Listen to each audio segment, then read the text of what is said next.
trading card games. So aside from video games, I've played many trading card games over the years. Well, I guess not many, but the big three. You've played 3. I've played the big... Well, no, I played Final Fantasy for like a hot second, and That was a card game? Yeah. It's... Well, I think it is relatively new. You realize that by introducing this topic, A, it is like PTSD for me, but B, it's literally going to be the roast of you. I've gotten roasted for trading card games plenty of times. So I'll start it off. What's here, one Andy. more? I'll start it off. So back, obviously, when I was a kid, I played Pokemon, like every kid back then. Like, everybody played Pokemon. That was the thing to play. You didn't play Pokemon. This is going to sound horrible. I didn't really have any friends to play with. This is at a point where I had friends to play with for once. I definitely had no friends. So, me and my friends, like, we would play Pokemon a lot. That was pretty popular. Me and my friend Brent, me and my friend Andrew. Those were like the two main ones that I played with. But vivid memories for me with like the Pokemon trading card game is when I was in 4th grade. They had like a ban that you couldn't bring your cards to school because everybody was trading, and then people's parents were getting mad that they traded these like super valuable cards. Well, dude, people were like trading a Charizard for a freaking Togepi, and it was like, I want that because it's a cute little egg. Yeah, like it was a big deal, and it became a huge problem at school. So they put a ban on that you couldn't bring cards to school. And I remember, because in 4th grade I got hit by a car. So... Where's the camera today? I keep looking that way. You moved it on me. I did move it. Did you get the plate number? The guy that hit me actually came to visit me when I got back when I was out of the hospital. So when I got hit by a car, I remember waking up in the hospital room, and my family was at the foot of my bed, and like I barely knew what happened from the moment that I got wheeled into the hospital. They, put anesthesia or whatever, and they were telling me that I was going to go to sleep, and they had to reset my leg because I broke my leg. And I remember telling them, like, no, I'm not going to go to sleep, and they gave me like a warm heated blanket, and then out. And I woke up, and when I woke up, like one of my eyes was swollen shut, so I couldn't open it. But I remember waking up, and my family was there, and, they're kind of emotional because their brother and son just got hit by a car. Who'd have thought? So I remember my sister got me a bunch of packs of Pokemon cards. She got this was when base set was a thing, like the set to buy. So it was base set. She got me this. It was a like card dispenser, so you could put your deck in this like plastic box, and when you hit this switch, it would pop out a card. So that was pretty cool. She got me it was a talking Pikachu. Like you could squeeze it, and like his cheeks would light up red and stuff like that. His tail would wag. That too. And cool. in those, I remember opening those packs of cards, and I got like I got a Blastoise, I got a Chansey, I think I got a Venusaur. Like I got good cards that I was like, hell yeah. So when I got home, none of my friends wanted to come see me because I looked a mess, dude. My face was all jacked up. Just real quick, kind of paint the picture a little better for me. Could you use your hands? Yes, yeah.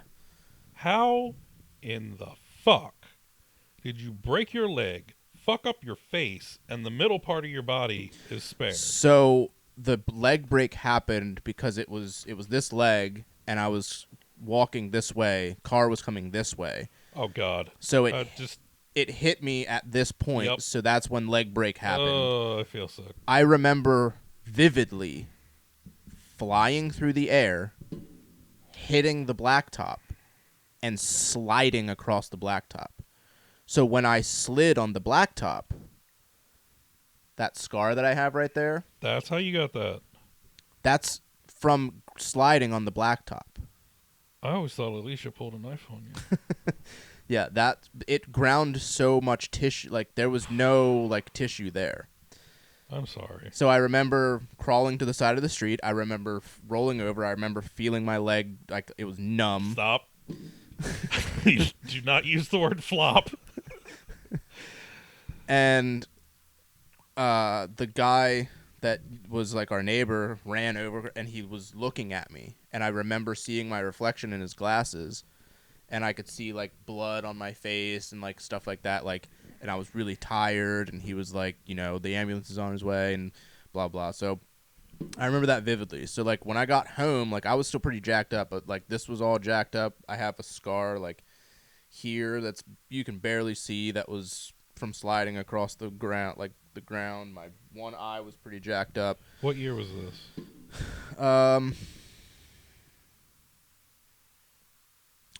I was in 4th grade, so how old are you when you're in 4th grade? 8 or 9.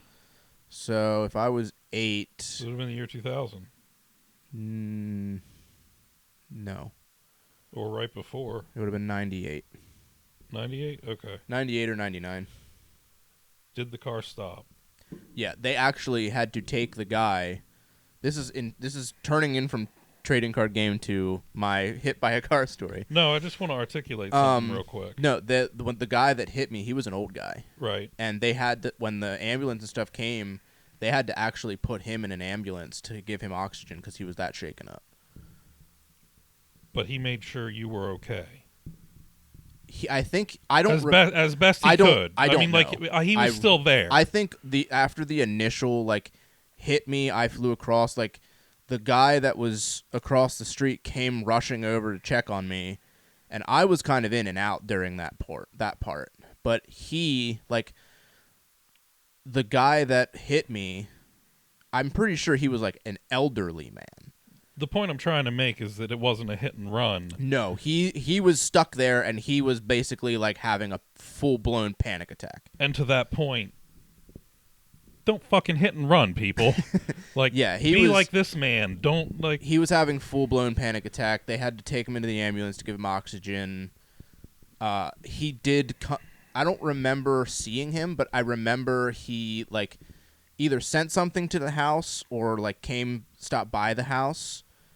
He might have maybe I just kind of unlocked a memory there. I think maybe he did come and see me when I was at the house because actually no, this might have been around the year 2000 because I think it might have been 99 because I remember when I was like recovering and stuff after getting back from the hospital. I was in my parents' living room. And the only person that came to see me was my neighbor across the street. Her name was Sarita. She was like a Spanish girl. Me and her were like best friends back in the day. And Andrew, my neighbor, because he is just a good dude. And I remember him coming over, and we were trading Pokemon cards and stuff on the couch. And then when I got like more comfortable, I moved to my dad's recliner because then he couldn't sit in the living room like he usually did. And I played, I had my N64 connected to the big screen TV, and I got to play WrestleMania 2000. So I remember that pretty vividly. But yeah, like back to like Pokemon and stuff, like that I correlate the Pokemon trading card game with that part of my life where like I got hit by a car, I was on the mend from getting hit by a car, playing with my friends, having those like weird, like they were almost like marbles that you cut in half. They were like the damage counters that you would get. They would come in like the starter decks and stuff, and that's how you would count the damage. Now it's just like 10, 20s, 30s, and 40s, like punch out things from cardboard. But I mean, or we could just teach people how to do math. But. yeah. And shortly after that, when I was kind of in like my preteens, I play. Well,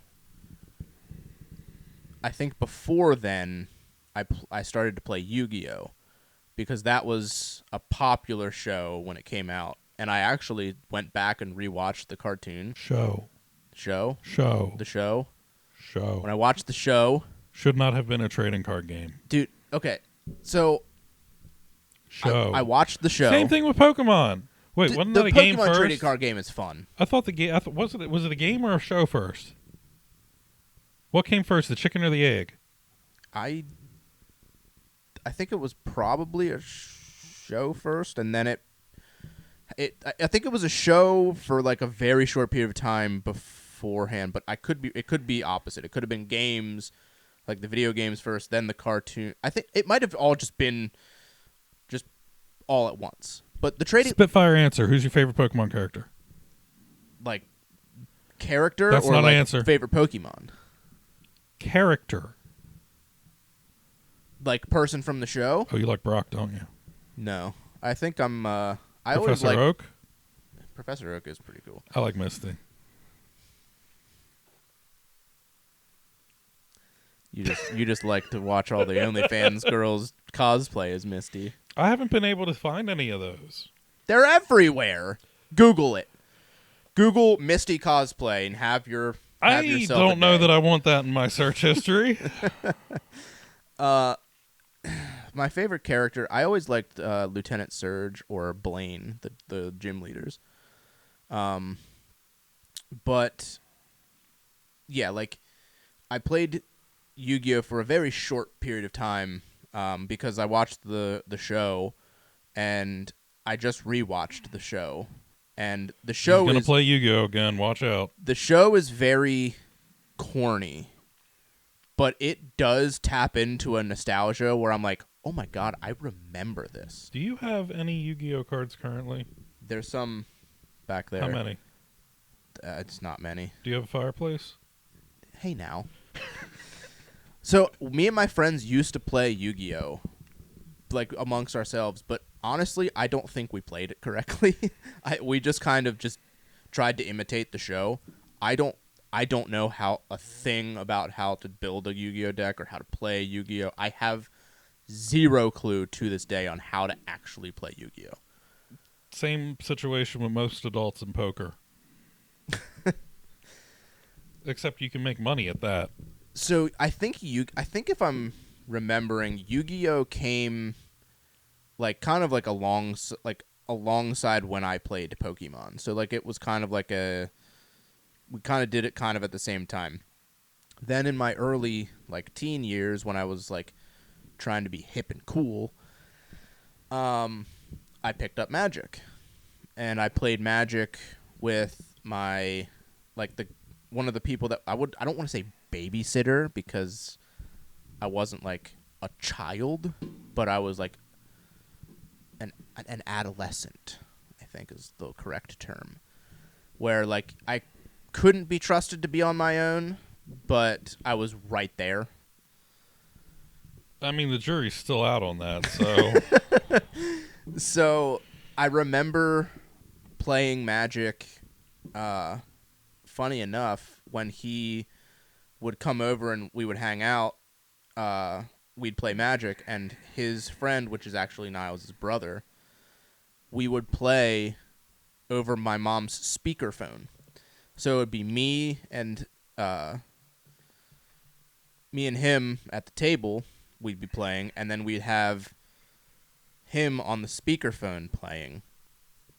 And I think back then I played Magic correctly.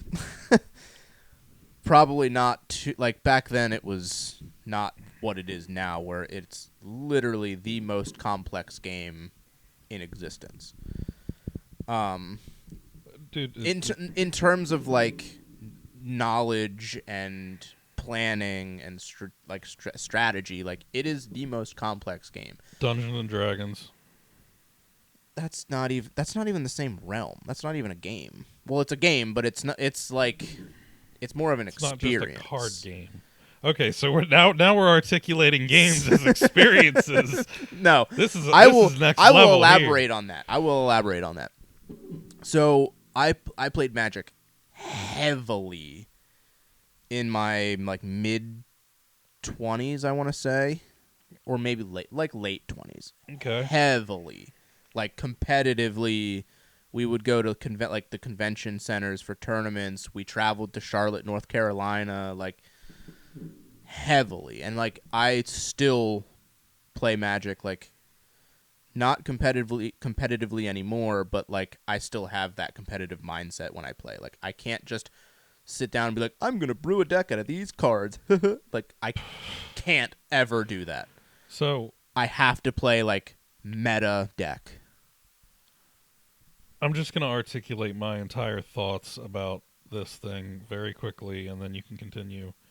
I'm carrying this conversation, I'm aware, but I think Pokemon is cool. it's if you the thing about Pokemon, like, because we did actually, like, the group that I would play Magic with, it was my boss and some of the guys that we have met through playing Magic at the local shops. We were kind of getting to the point with Magic where it was kind of like the formats were kind of bad. Like, there was certain decks that were just, if you weren't playing those decks, you weren't going to win. My extent with Magic is that I bought that starter kit to play with you like years ago. Never happened, and I wound up just giving it to you. So, I think Magic is cool too. It's one of those things. But Yu-Gi-Oh, we'll have to sit down and play some Magic. I'm gonna take a rain check on that. Yu-Gi-Oh. Ouch. I am going to hit on Yu-Gi-Oh. I'm going to revisit a concept that I presented a couple weeks ago that somebody told me they thought was really great. I think that with Yu-Gi-Oh, any deck that you get should come with a disclaimer. Should be a little card on the front that says, "Are you a little bitch? If not, return this product to the retailer." No. And off you go. This was a running joke at the shop that we used to go to because it had some Yu-Gi-Oh players and it had us, the Magic players. The disclaimer should say, like, do you take showers on the regular? If no, this is the game for you. If yes, you can't play this game now. Nah, dude. That's a prerequisite to playing Yu-Gi-Oh. You have to shut off the water in your house. Yeah. And take, like, a biblical vow against soaps, shampoos, conditioners, and any product that will make you look anywhere near presentable, manicured. I mean, some Magic players are not the best either. But what is it with that? I don't know. How does that, like, the two aren't mutually exclusive? I've been to some tournaments and just the people I've sat across from, I've just been like, hey, man. When was are you trying to like make me leave the table purposely so that I just sign my paper and hand you the win? Because you're pretty close. I think we need to do a social experiment this summer. I think you and me need to pick a go date, like the date that we record the podcast. Mm-hmm. Start and see how far we go without bodily contact of water. I work outside, dude. Sorry, guess you're going to lose. I mean, I would lose instantly. And I also just don't want to do that. Nah, man. Social experiment. How long can you go before somebody's like, ugh? So back to Magic. I still play like with a competitive mindset.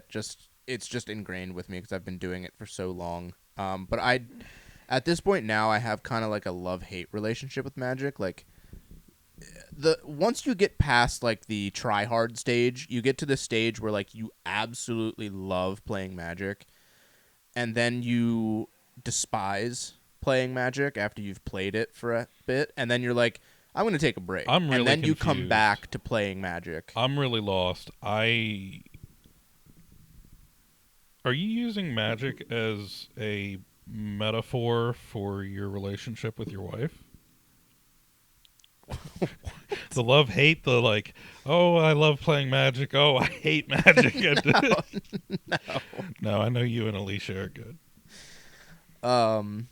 it's like you play it heavily, and then like the metagame starts to settle, and then you're like, okay, and then like when it gets shaken up again and you get to play like certain things, you're like, this is great, and then the metagame settles and you're like, all right, this sucks again. But then there's like, if you find the right people to play with, like it really does like make it so much fun. Because there's so many ways you can play it. You can play Commander, you can play Pauper, you can play draft. You can draft. You can play Pioneer. You can play Legacy. You can play Modern. You can play Standard. Like there's so many different ways to play the game, and that's not even all of them. That's just like the main ones. What? I understand that those are ways to play the game. I have no idea what any of those articulates to in actually playing a game. So, but don't tell me. Please don't tell me. I'm going to elaborate. They know. No, you know. I don't need to know. It's very brief. Commander is just you have a card that's a legendary creature, and it's in certain colors. Your deck can only be one-ofs, and it has to be 99 cards. So they're all singletons in lands, instants, sorceries, enchantments, creatures, like 99 cards. This entire segment, you better put that emoji with the spiral eyes right over my face. All the other formats that I listed is all 60-card decks with 15-card sideboards, where Pauper is all commons. You can't play any other rarities, which is a interesting way to play Magic, because normally, like when you're looking at a card, like the more the rarity goes up, the more powerful, the more power level you get.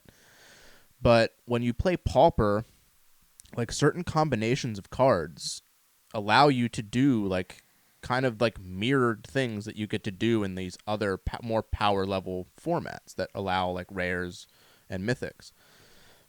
So Pauper is like I would recommend people starting with Pauper, like when they're learning to play Magic, like learning how to play Pauper, because like it's very basic, but you get to do fun things that you get to do in other formats, like with other combos and like different things like that. Like it's a fun way to like learn how to play, because it's you also get to play with cards that you normally wouldn't get to play with.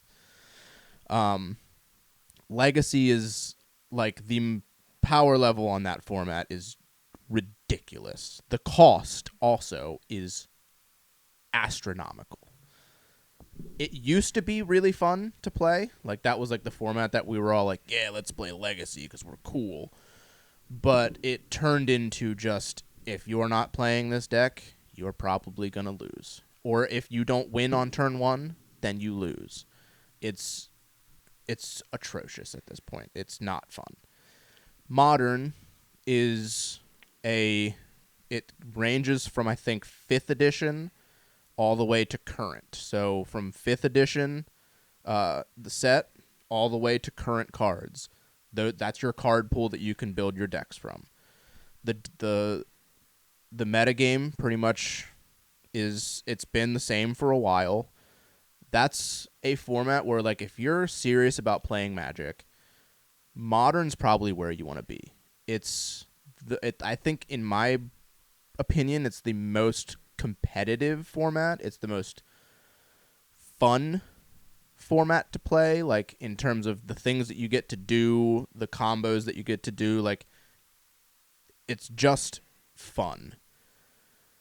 And it's, like, I wouldn't say it's balanced, because it's not, but it's the format that gets balanced the most when they take a look at it and they're like, what cards should we ban? What cards are causing way too much mayhem?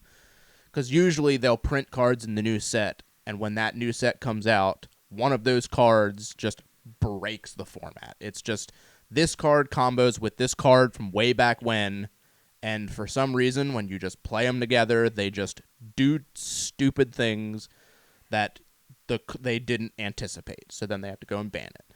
Standard is like a couple of sets from like most recent sets. It's a fun way to play, because it's a more of like a I'm doing this big thing, you're doing your big thing. We're just going to slug it out. So it's fun in that degree, but it's pointless because once those older sets in the format rotate out, when new sets come out, the old couple of sets rotate out of standard. You have to keep up with it, and it's just so expensive. So it just doesn't make sense. Well, and I thank you for that explanation. You're welcome. I'm going to follow that up by saying I think I'd have a better chance at assembling a couch from IKEA with only instructions in Chinese. I think the person that you are, the way that your brain works, I think that you would probably enjoy playing Magic. I really honestly do. Probably. That's why I originally bought the starter set, but honestly, after all that, I have not the patience to try it. I think there's going to be a day where we sit down and we're just going to hang out. We're just going to try it. We're just going to teach you how to play Magic. You better have a lot of beer. So and maybe some other stuff. So I Like have a soft Pez. spot. I have Pez? Do you have Pez? I haven't had a Pez in a long time. What was your favorite Pez dispenser as a kid? Probably the Star Wars ones. Really? Was there a correct answer or what? Were you looking for a specific answer? I don't think there was a correct answer to that. I think there's a correct answer to what flavor Pez Orange. is. I like strawberry. Yeah. I don't. Orange is my ever since I was a kid, orange flavor stuff is just. Pez has gotten harder and harder to find. I think they need to bring in a lime flavor. That would probably be pretty good. That would be banging. I have a and a hedgehog dispenser, not a Sonic, a regular hedgehog. I have a soft spot for trading card games. We're still on that. Yes, I'm Okay. closing out. I'm closing it out, Andy. I have a soft spot for card games. I have especially with Magic, that's my go-to. Pokemon is interesting and it's fun, but I don't think I could sit down and play it for an extended period of time. Just because it's I feel ridiculous. Even for my nerdy game. ass. It's a child's game. My nerd I am nerd game. to the core, but I feel weird playing Pokemon the card game. I don't feel weird playing Pokemon as a Game Boy game or N64 or Switch or anything like that. I don't feel weird playing those, but I do feel weird sitting down with Pokemon cards. I would like to get some to display in the game room, but that's about the extent of it. Well, now that I've lost Andy on that one,